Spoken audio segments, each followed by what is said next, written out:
Students, आज का ये लेक्चर जो है class test IP database concept के ऊपर होगा। तो आईपी का जो सिलेबस है वो मेनली 2021 के एग्जाम के लिए 3 पार्ट में डिवाइड किया गया है। एक तो पाइथन का सिलेबस होगा, एक डेटाबेस होगा और नेटवर्क के कुछ कॉन्सेप्ट। ठीक है, टोटल 3 सेक्शंस में डिवाइड किया गया है आईटी के सिलेबस को, जिसमें पाइथन है, डेटाबेस है और नेटवर्क। तो पाइथन जो है हम लोग पिछले वीक में हम लोगों ने पाइथन के कुछ लेक्चर्स जो है वो किए थे, जिसमें पाइथन नमपाई और पांडास के ऊपर हमने वीडियो बनाया था। ठीक है, उससे आप उसको देखेंगे और वहाँ से प्रैक्टिकली उसको रन कराएंगे। साथ साथ में हमको डेटाबेस को भी ले चलना पड़ेगा। ठीक है, ताकि आगे चल के दोनों को मर्ज करके हम लोग आसानी से प्रोजेक्ट्स वगैरह बना सकें। ठीक है, तो पाइथन के साथ साथ हम डेटाबेस को भी लेके चलेंगे साथ में। तो डेटाबेस जो 11th में आप लोगों ने पढ़ा है उसी के कंटिन्यूएशन में, वो तो हमको टोटल उसको पढ़ना ही पढ़ना है। 11th के पूरे सिलेबस को 12th में अगेन फिर से रिपीट किया गया है। तो पूरे 11th को फिर से हमको रिवाइज करना है, प्लस पाइथन और डेटाबेस का एक प्रोजेक्ट हम लोग को तैयार करना है। तो उसकी कनेक्टिविटी कैसे करते हैं ये हम लोग को देखना पड़ेगा। तो आज का लेक्चर हम लोग डेटाबेस के ऊपर लेते हैं। तो डेटाबेस होता क्या है? सबसे पहले बात है डेटाबेस। डेटाबेस क्या होता है? तो डेटाबेस इट इज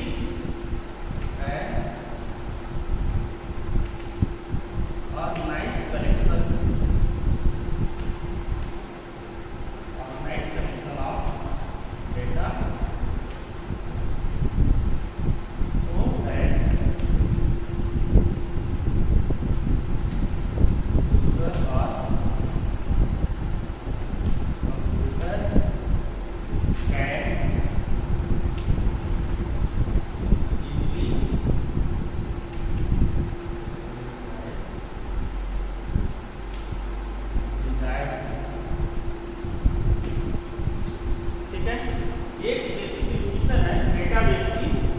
डेटाबेस क्या होता है? Database organised collection of data. ठीक है, डेटाबेस जो है वो क्या है? Organised collection of data. ठीक है, यानी डेटा को हम एक स्पेसिफिक वे में ऑर्गेनाइज करें। ठीक है, ऐसे नहीं कि रैंडमली हम डेटा कहीं पे भी स्टोर करेंगे। इसमें क्या होगा? एक टेक्निक होगा, एक बिहेवियर होगा, जिसके अनुसार हम डेटा को क्या करेंगे? अपने सिस्टम में ऑर्गेनाइज करेंगे। ठीक है, ताकि उससे होगा क्या? उससे ये बेनिफिट होगा कि हम अपने डेटा को अलग अलग तरीक़ों से रिट्राइव कर सकते हैं। यानी कि अगर हमको किसी एक पर्टिकुलर डेटा से कोई पर्टिकुलर डेटा हमको चाहिए, तो वहाँ से हम आसानी से डेटा को ले सकते हैं, या उसमें कुछ चेंजेज कर सकते हैं, या उस डेटा को हटा सकते हैं। ठीक है, तो डेटाबेस क्या होगा? Database is collection of organised collection of data. Organised collection of data. तो डेटाबेस का कलेक्शन जो ऑर्गेनाइज्ड तरीके से कई तरीके से किया जा सकता है, लेकिन जो हमारे सिलेबस में किया गया है वो है रिलेशनल डेटा। ठीक है, जो हमारे सिलेबस में है वो क्या है? Relational data.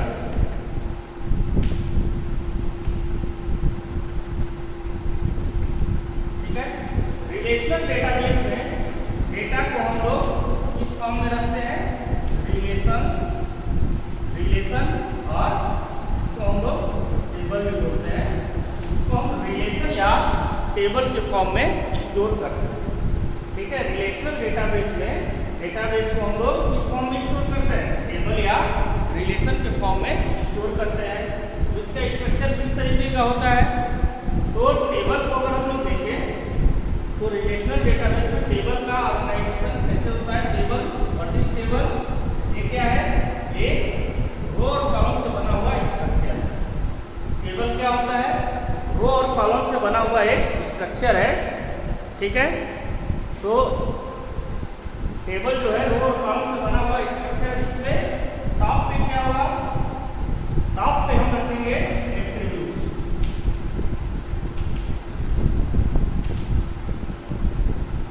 इसको हम सिंपल वे में क्या बोलते हैं, कॉलम हेडिंग। कॉलम हेडिंग और डेटा रिलेशनल डेटाबेस में उसको क्या बोलते हैं, एट्रीब्यूट। फॉर एग्जांपल अगर हमारे पास एम्प्लॉय का डेटा तैयार करना है, यहाँ हमने क्या ले लिया, एम्प्लॉय आईडी ले लिया, एम्प्लॉय नेम ले लिया, ठीक है, सैलरी ले ली और उसका डेटा एम्प्लॉय ले लिया। तो फर्स्ट जो हमने ये रो तैयार किया, इसको हम क्या बोलेंगे, एट्रीब्यूट्स, ठीक है। एट्रीब्यूट क्या इंडिकेट करता है, ये इंडिकेट करता है कि ये कॉलम में वैल्यू जो है वो किस टाइप की वैल्यू होगी और क्या value. Employ ID, employ ID लिखने का क्या मतलब है, यहाँ पे इस कॉलम में हम लोग एम्प्लॉय आईडी लिखेंगे। जैसे एक एम्प्लॉय की आईडी 101 है, दूसरे एम्प्लॉय की आईडी 102 है, दूसरे एम्प्लॉय की आईडी 103, ठीक है। तो इस तरह से हम डेटा को रेट करते हैं। एम्प्लॉय नेम, दूसरा कॉलम किसके लिए, एम्प्लॉय नेम, लेकिन इस कौन सा एम्प्लॉय नेम, उस एम्प्लॉय का नेम यहाँ पे लिखा है जिसकी आईडी क्या है, 101। फॉर एग्जांपल अगर हम 101 एम्प्लॉय मान लेते हैं, उसका नाम वैभव है, यहाँ हमने इसको वैभव लिख दिया। उसकी सैलरी कितनी है, 30,000 है, उसकी सैलरी, यानी कि ये डेटा जो है वो सभी रिलेटेड डेटा होना चाहिए। इसका रिलेशन इससे, इसका रिलेशन इससे, इसका रिलेशन, ठीक है। ये हमने डेटा ड्राइंग किया। इसी तरह से 102 एम्प्लॉय नंबर है, इसका नेम मान लेते हैं कि निकिता है, इसकी सैलरी है 15,000, इसका हमने डेटा बर्थ कर दिया, ठीक है। इसी तरह से एम्प्लॉय नंबर 3 मान लेते हैं,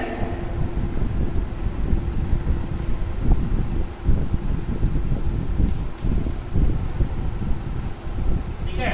ये हमने एक डेटा तैयार किया। तो ये जो फर्स्ट कॉलम है, इसको हम लोग क्या बोलते हैं, रिलेशनल डेटाबेस में क्या बोलेंगे, एट्रीब्यूट्स। रिलेशनल डेटाबेस में फर्स्ट कॉलम को, फर्स्ट रो को, जो हेडिंग वाले रो है उसको क्या बोलेंगे, एट्रीब्यूट्स बोलेंगे। जो वैल्यू हम उन एट्रीब्यूट्स के रिगार्डिंग जो है फिल कर रहे हैं, उन एक रो को क्या बोलते हैं हम लोग, उन एक रो को हम लोग क्या बोलते हैं, tuple. There are 3 tuples in the EMP table. ये रिलेशन और टेबल का नाम हमने क्या ले लिया, EMP ले लिया, ठीक है। तो इसमें कितने टपल्स हैं, 3 टपल्स हैं, और एट्रीब्यूट्स कितने हैं, 1 2 3 है 4। तो यहाँ पे इसका रिलेशन करते हैं। रिलेशन नेम क्या हो गया, रिलेशन नेम क्या हो गया, EMP हो गया। रिलेशन नेम क्या हो गया इसका, EMP हो गया। और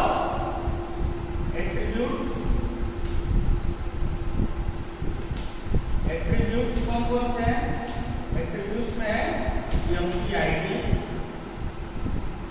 EMP name, salary and data drive, ठीक है। फिर उसके बाद टपल्स में क्या क्या है, टपल्स टोटल कितने हैं, कितनी है, ये हमारा फर्स्ट रो, ये वाली वैल्यू आ जाएगी। सेकेंड रो में क्या है हमारे पास, ये वाली वैल्यू, और थर्ड रो में क्या है, ये टोटल, यानी टोटल 3 एट्रीब्यूट्स है और टपल्स है, और एट्रीब्यूट्स टोटल है कितने, 4, ठीक है। तो एक रिलेशन में कितने एट्रीब्यूट्स होते हैं वो उस टेबल की डिग्री बोली जाती है। एक रिलेशन में जितने एट्रीब्यूट्स होते हैं उसको हम उस टेबल की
कार्डिनलिटी क्या होगा।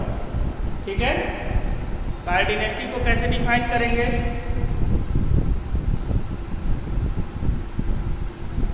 कार्डिनलिटी का डिफिनेशन अगर हम लोग को लिखना होगा तो number of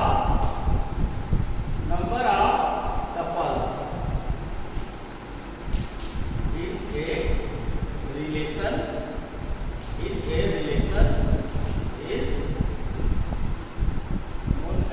known as its cardinality। known as its cardinality। तो एग्जाम्पल, एम्प्टी टेबल का कार्डिनलिटी, एम्प्टी टेबल की कार्डिनलिटी कितनी है? कार्डिनलिटी है इसकी 3। ठीक है, एम्प्टी टेबल की कार्डिनलिटी कितनी है? 3 है। तो डिग्री ऑफ एम्प्टी टेबल कितना हो गया? 4 और एम्प्टी टेबल की कार्डिनलिटी कितनी हो गई? 3। ठीक है, तो इतनी चीजों को आप काम करेंगे। ठीक है, इसमें से इतने में से कम 1 या 2 नंबर का क्वेश्चन जो है एग्जाम में निश्चित रूप से आएगा। इसको आप अच्छे से रिवाइज कर लेंगे। क्लास 11 के टॉपिक्स हैं, क्लास 11 में आप लोगों ने इसको पढ़ा।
Degree of the book relation is 5।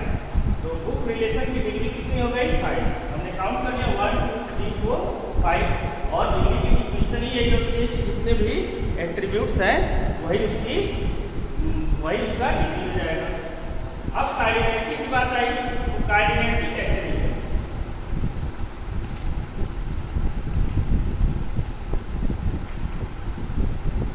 Cardinality कैसे हम लोग लिखेंगे? तो कार्डिनलिटी की डिफिनेशन होती है number of tuples in A given relation. तो नंबर ऑफ टपल्स क्या होता है? नंबर ऑफ टपल्स हम जानते हैं कि टपल्स इसको बोलते हैं रोज। जितने रोज है वही टपल्स को बोला जाता है। तो इनिशियली कितने हमारे पास रोज थे? 125। अगेन क्या किया गया? एंड 4 रोज आर डिलीटेड, यानी 4 रोज डिलीट कर दिए गए। तो अगर माइनस करने के 121 रोज बचे। ठीक है, फिर उसके बाद 7 मोर रोज आर एडेड। अब इसमें 7 मोर रोज क्या कर दिया है? ऐड कर दिया गया है, 128 हो गया। ठीक है, अब इसकी कार्डिनलिटी कितनी होगी ये बता रहा है। ठीक है, तो 25 का 4 डिलीट कर दिया, हमारे पास कितना रो बचा? 121 और 7 रो ऐड कर दिया गया। तो अब हमारे पास टोटल रोज कितने हो गए? 128। तो यानी कि करेंटली तो टेबल में कितने हमारे पास टपल्स बचे? 128। तो जितने भी टपल्स होते हैं एक रिलेशन में, वही उस टेबल का क्या हो जाता है? कार्डिनलिटी। ठीक है, तो यहाँ पे आंसर लिख सकते हैं कि कार्डिनलिटी ऑफ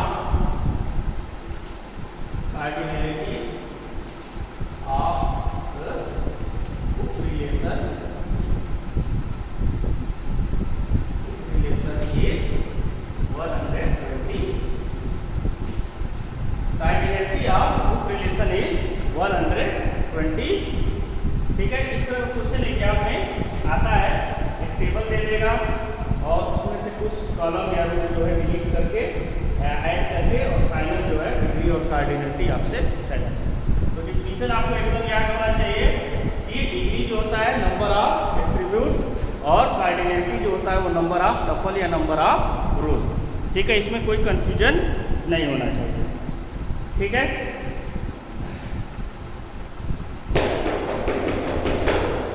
अब जो है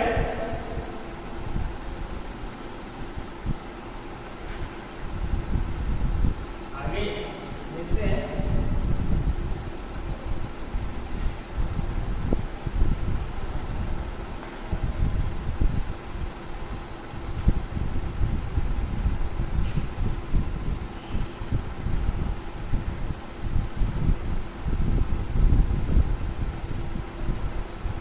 अब उसके बाद है प्राइमरी।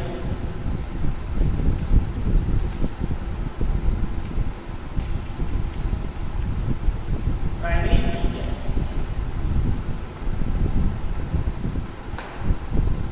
तो प्राइमरी की डिफिनेशन यही है कि इट आइडेंटिफाइज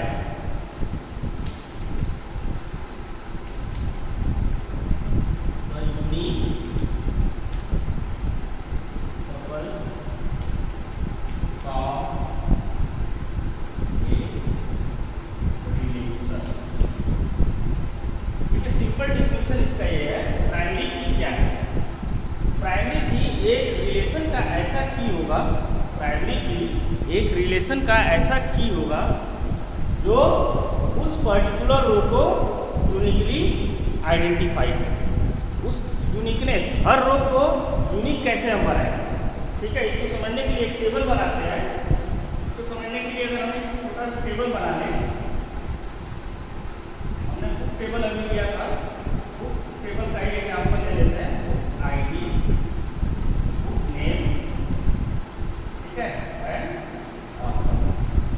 ठीक है, बुक आईडी हमने ले लिया, B1, B2, B3, book name हमने C++, जावा, पाइथन, ठीक है, आप XYZ हम ले लेते हैं। ठीक है, एक टेबल हमने ऐसे ले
हमारे रिकॉर्ड को, जो हमारे टपल को यूनिकली आइडेंटिफाई करता है।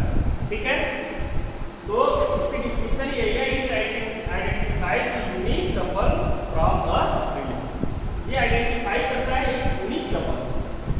ठीक है, तो डेटाबेस में प्राइमरी की का बहुत बड़ा रोल है। ठीक है, एक तरह से ये समझ लीजिए कि डेटाबेस जो है वो बिना प्राइमरी की के जो है अधूरा। ठीक है, तो यूनिकनेस प्रोवाइड करने के लिए हम लोग, आप किसी भी तरह का एग्जाम्पल ले लेते हैं, कोई भी टेबल आप बनाते हैं तो उसमें एक फील्ड आपको ऐसा लेना पड़ेगा जो यूनिक वैल्यू रखता हो। जैसे आपके क्लास में रोल नंबर जो सभी स्टूडेंट को प्रोवाइड किया जाता है, वो रोल नंबर प्रोवाइड करने का कारण क्या है? रोल नंबर जो है वो किस लिए दिया जाता है? क्योंकि बच्चे का नेम या फादर्स नेम, मदर्स नेम या और कोई चीज़ जो है वो यूनिक नहीं हो पाती। तो इस बच्चे में, इस क्लास में बच्चे को हम यूनिकनेस कैसे प्रोवाइड करें? यूनिकनेस के लिए सभी बच्चों को एक यूनिक रोल नंबर जो है वो प्रोवाइड कर दिया जाता है, जो एक क्लास में किसी दूसरे बच्चे का नहीं हो। यानी एक क्लास में एक ही रोल नंबर दो स्टूडेंट का नहीं हो सकता। पूरे स्कूल की बात करें, पूरे स्कूल में स्टूडेंट को एक आईडी प्रोवाइड की जाती है। जैसे आपको भी मिला होगा स्टूडेंट आईडी, वो क्या होगा? पूरे स्कूल में आपको एक यूनिकनेस प्रोवाइड करता है। यानी इस पूरे स्कूल में जितने भी बच्चे हैं उन सभी को एक यूनिक आईडी दिया गया है, ताकि एक आईडी दूसरे आईडी से मैच न करे और हमारा डेटा क्या हो जाए? यूनिक हो जाए। ठीक है, यानी उस आईडी के थ्रू अगर हम लोग सर्च करेंगे तो हमारा केवल एक ही रिकॉर्ड सर्च होगा और कोई रिकॉर्ड सर्च नहीं होगा। ठीक है, इस तरह से डेटा हमारा क्या हो जाता है? यूनिक हो जाता है। किसका यूज करके? प्राइमरी की का यूज करके। इन केस कभी कभी हम लोग को मल्टीपल फील्ड्स जो है, मल्टीपल एट्रीब्यूट्स जो है वो सेलेक्ट करने पड़ते हैं प्राइमरी की के फॉर्म में। मल्टीपल एट्रीब्यूट्स जो है वो प्राइमरी की के फॉर्म में सेलेक्ट करना पड़ता है। उसको हम क्या बोलते हैं? उसको हम बोलते हैं कंपोजिट प्राइमरी की। उसको हम क्या बोलते हैं? कंपोजिट प्राइमरी की बोलते हैं। तो प्राइमरी की से ही रिलेटेड हमारा क्या है? कंपोजिट प्राइमरी की। प्राइमरी की से रिलेटेड हमारा है कंपोजिट प्राइमरी।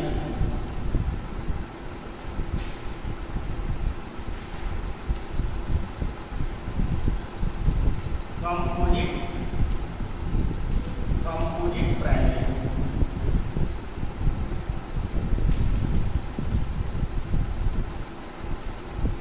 ठीक है, when we select more than one attribute as primary key,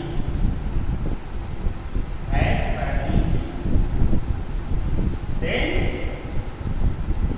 this combination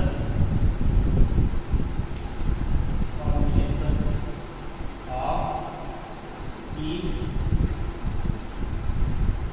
known as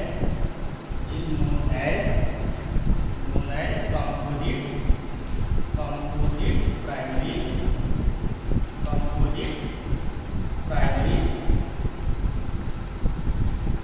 ठीक है, तो अगर प्राइमरी की सिलेक्शन में हमारे किसी पर्टिकुलर एक आईडी से वर्क नहीं हो पा रहा है, उस केस में हमको क्या होता है? हमको दो का कॉम्बिनेशन बनाना पड़ता है। ठीक है, अगर इसी केस में हम एक और टेबल दूसरा कोई बनाते हैं। ठीक है, मान लेते हैं मेडिसिन नेम है, कंपनी है। ठीक है, इसका टाइप है। ठीक है, और एक्सपायरी डेट। एक हमने ये टेबल ले लिया, मेडिसिन नेम मान लेते हैं कॉम्बी प्लॉट। ठीक है, एक्सपायरी डेट इस कंपनी का नाम ले लेते हैं।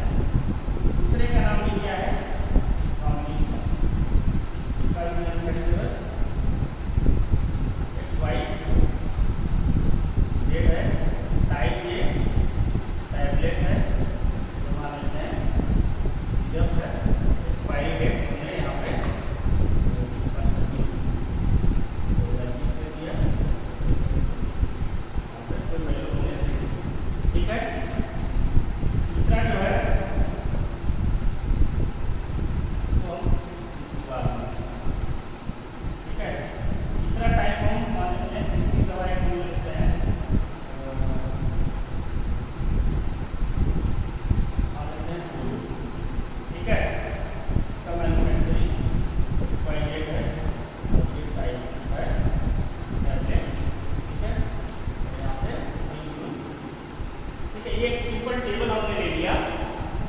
इस टेबल में आप ध्यान देंगे कि किसी एक फील्ड को लेके हम जो है वो क्या कर रहे हैं, यूनिकनेस प्रोवाइड नहीं कर पा रहे। लेकिन अगर हम इसको कंबाइन कर दें, इन दोनों फील्ड्स को कंबाइन कर दें, तब क्या होगा? देखिए, अगर इन दोनों को कंबाइन करके हमने अगर प्राइमरी की बना दिया, सिंगल लाइन कॉम्बिनेशन प्राइमरी की किसी टेबल में एक ही हो, चाहे वो सिंगल होगा या फिर कॉम्बिनेशन में हो। तो प्राइमरी की हमने ले लिया, इन दोनों को कॉम्बिनेशन में जब बना दिया तो कॉम्बिन फ्रॉम और एक्स बाइटेड पहली वैल्यू हमको मिला, कॉम्बिन फ्रॉम और P Q R next value मिला। यानी कि दोनों में क्या हो गया, डिफरेंशिएशन हो गया। यहाँ पे इसको बनाने वाली कंपनी एक्स वाई जेड है, यहाँ पे इसको बनाने वाली कंपनी पी क्यू आर है। इसी तरह से ये क्या है, तीसरा हमको मिल गया दोनों एक्स वाई जेड। तो ये तीनों में क्या हो रहा है, यूनिकनेस हमको मिल जाएगा। अगर हमको सर्च करना होगा तो हमको दो वैल्यू देना पड़ेगा, ठीक है। अगर हमको किसी कंपनी का किसी दवा का एक्सपायरी डेट सर्च करना है, ठीक है, और तो हमको दो चीजें देनी पड़ेगी, ठीक है। क्या क्या देना होगा, मेडिसिन नेम देना होगा और कंपनी नेम। जैसे आप लोग रिजल्ट सर्च करते हैं, आप लोगों ने रिजल्ट को सर्च किया होगा, तो रिजल्ट सर्च करते समय हमेशा आप लोग से दो वैल्यूज मांगी जाती है। दो वैल्यूज मांगी जाती है। पहली वैल्यू क्या होती है, जनरली आपका एप्लीकेशन